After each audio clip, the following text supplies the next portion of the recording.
Are you looking for a simple and trusted app to buy and sell cryptocurrency without too many complicated features?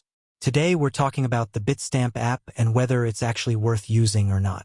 Bitstamp is one of the oldest cryptocurrency exchanges, known for its reliability and strong security. It allows you to buy, sell, and manage popular cryptocurrencies like Bitcoin, Ethereum, and a few other major coins. Talking about features, Bitstamp focuses more on simplicity rather than offering too many advanced tools.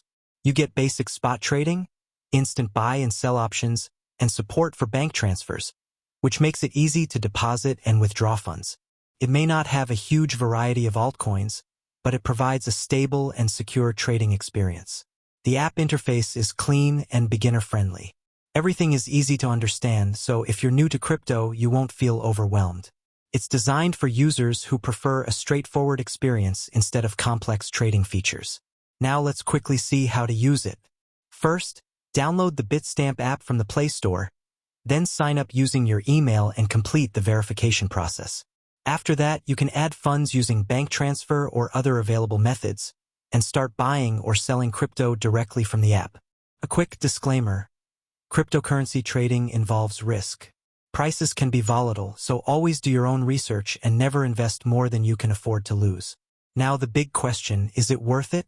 If you're a beginner who wants a simple, secure, and reliable platform to buy and hold major cryptocurrencies, then Bitstamp is a great option. However, if you're looking for a wide variety of altcoins or advanced trading features, you might find it limited. Overall, Bitstamp is a solid and trustworthy crypto app, especially for users who value simplicity and security over advanced features. If you found this helpful, make sure to like the video and subscribe for more app reviews. And let me know in the comments which app you want me to review next.